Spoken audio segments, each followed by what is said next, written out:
Very very important একটা বিষয়, বিশেষ করে যুব সমাজ। এটা নিয়ে কিন্তু কেউ কোনো কথা বলতেছে না, না মুরব্বীরা বোঝে, অনেক বাপ মা তো আইফোন বোঝেই না, অ্যান্ড্রয়েড বোঝেই না, সারাক্ষণ ছেলে মোবাইলে ব্যস্ত অথবা দোকানে ব্যস্ত, আড্ডাবাজিতে ব্যস্ত। গ্রামগঞ্জে এলাকায় মানুষ মনে করছে ছেলে তো আমার খুবই ভালো, এর চাইতে ভালো ছেলে নাই। ওইদিকে ছাগল চুরি করতেছে, গরু চুরি করতেছে, বাপের পকেট মারতেছে, চাচার পকেট মারতেছে। যেই ছেলেটা আগে নামাজ কালাম পড়তো, ভালো ছিল, এই যায় নিজের কাজিনের মোবাইল ফোন চুরি করে ফেলতেছে। জুয়ায় যখন কোনো ছেলে অথবা মেয়ে আসক্ত হয়ে যায়, নেশায় যখন আসক্ত হয়ে যায়, তখন কিন্তু তার আর বুক পিঠ থাকে না। আপনি জানেন যে এই ছেলেগুলোর এই যে অধপতনের পেছনে দায়ী কিন্তু আপনিও আমিও। সচেতনতা আপনি কিভাবে তৈরি করবেন? মসজিদগুলোতে এগুলো নিয়ে কোনো আওয়াজ নেই। আমাদের যে কমিউনিটির যারা ঊর্ধ্বতন, যারা হর্তাকর্তা, তাদের পক্ষ থেকে কোনো আওয়াজ নাই। আমি সেই সমস্ত যুবকদেরকে বলবো, এবং যুবতী যারা এই আসক্ত, খেলা হচ্ছে ভারতে আর এখানে জুয়া খেলতেছে বৈশা বৈশা ব্রাহ্মণবাড়িয়ায়, জুয়া খেলতেছে কুমিল্লায়, জুয়া খেলতেছে ঢাকায়। আপনারা যেটা করতেছেন এটার ব্যাপারে শরিয়ার বক্তব্য কি? কোরআন আল্লাহ কি বলেছেন? আল্লাহ তাআলা বলছেন কি? খেয়াল করেন, ইয়া আইয়ুহাল্লাযীনা আমানু ইন্নামাল খামরু ওয়াল মাইসিরু ওয়াল আনসাবু ওয়াল আজলামু রিজসুম মিন আমালিশ শাইতান। নিশ্চয় মদ, জুয়া, মূর্তি পূজার বেদী এবং ভাগ্য নির্ধারণের স্বর সবগুলোই হচ্ছে শয়তানের অপবিত্র কাজ।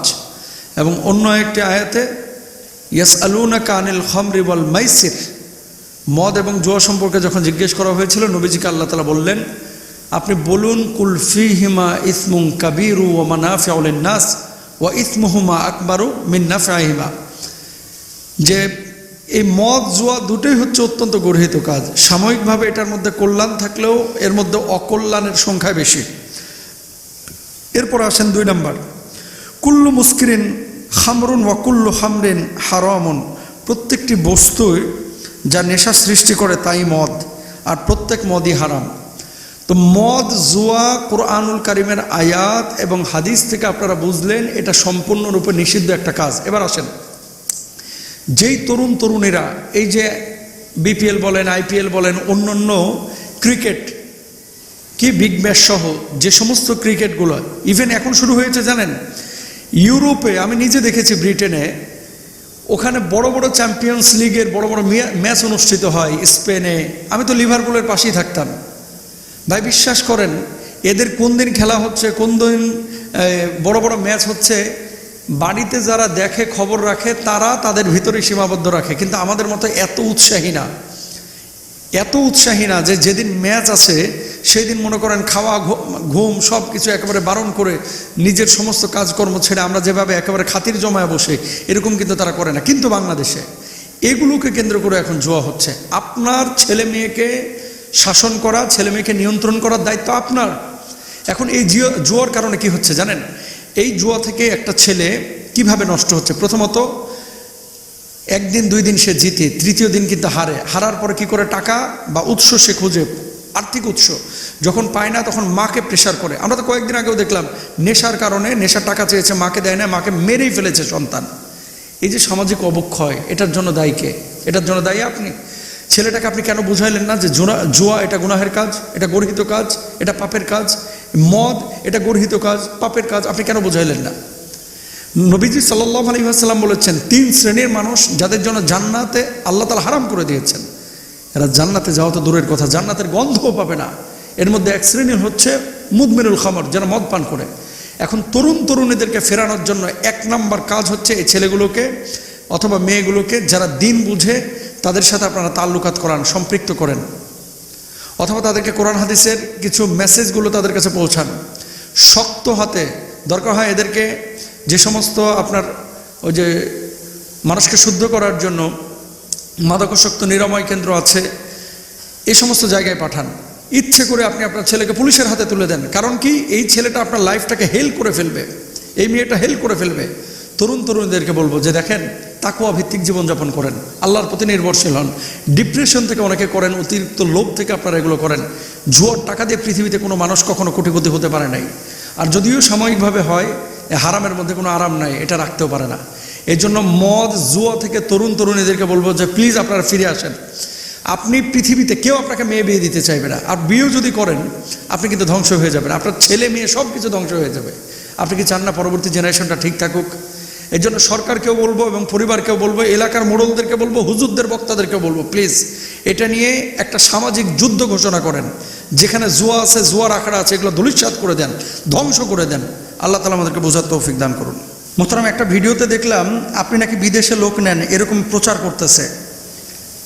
কোথাও ইন্টারভিউ দিয়েছিলেন এবং সেখান থেকে ভিডিও কাট করে ইটালি, ইউরোপ, কানাডায় নাকি আপনি লোক নেন বা আপনি রেফার করলে ভিসা হয়, এরকম কোনো বিষয় আছে কিনা। 2 নম্বর, মিজানুর রহমান আজহারি সাহেব সহ শাইখ আহমদুল্লাহ সাহেব সহ কিছু ইসলামিক স্কলারকে এআই দিয়ে ব্যবহার করে বিভিন্ন হার্বাল প্রোডাক্ট অথবা ওই ঔষধি পণ্য বিজ্ঞাপন করছে।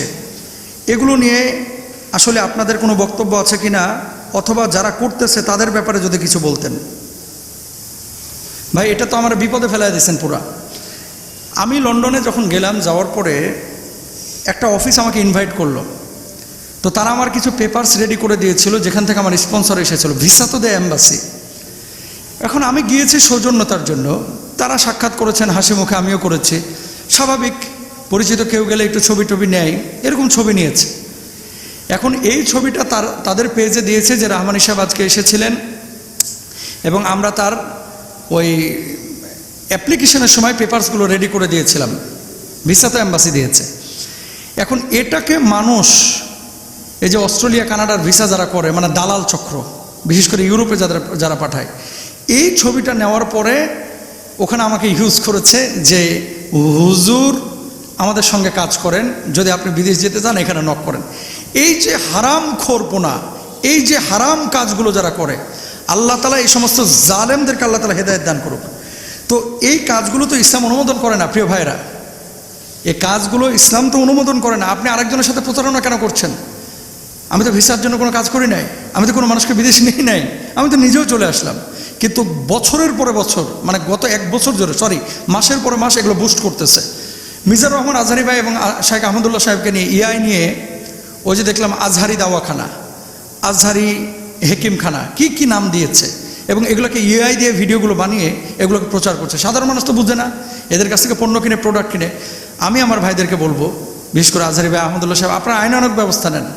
আর আমি আমার জায়গা থেকে আইনানুগ ব্যবস্থা নিতাম, কারণ আমার যেগুলো করতেছে এই যে ভিসা নিয়া, এরা মূলত ইউরোপ, আমেরিকা বা ওই যে লন্ডন, কানাডায় যারা আছে, এই দালালগুলো করতেছে। এই জন্য আমি এদেরকে ধরতে পারতেছি না, আইনানুগ ব্যবস্থা নিতে পারতেছি না। প্লিজ আপনারা বিভ্রান্ত হবেন না। এই জন্য আমরা কন্ট্যাক্ট নাম্বারটা ইউজ করি, যে কোনো বিষয়ে আপনারা সরাসরি এই 66 নাম্বারে যোগাযোগ করবেন। কেন এই কাজটা এই জন্যই করা হয়, যাতে করে মানুষ সরাসরি এঙ্গেজ থাকতে পারে এবং বলতে পারে যে এই কথা, এই কাজ আপনি করেছেন কিনা। প্লিজ কেউ প্রতারিত হবেন না। আর যারা এগুলো করতেছেন বুঝে শুনে দুনিয়ার সামান্য কিছু পয়সার জন্য, আল্লাহ লানত এদের উপরে, আল্লাহ এদেরকে হেদায়েত দান করুক। আমি দোয়া করি আল্লাহ এদেরকে হেদায়েত দান করুক। যদি হেদায়েত না থাকে, আল্লাহ যেন আযাব দেয়, এদেরকে ধ্বংস করে। কারণ আপনি বান্দার হক নষ্ট করতেছেন, আপনি আজহারি সাহেবের সম্মান নষ্ট করতেছেন, আপনি রাহমানির সম্মান নষ্ট করতেছেন, আপনি আহমদুল্লাহ সাহেবের সম্মান নষ্ট করতেছেন। আল্লাহ বুঝদান করুক, আমিন।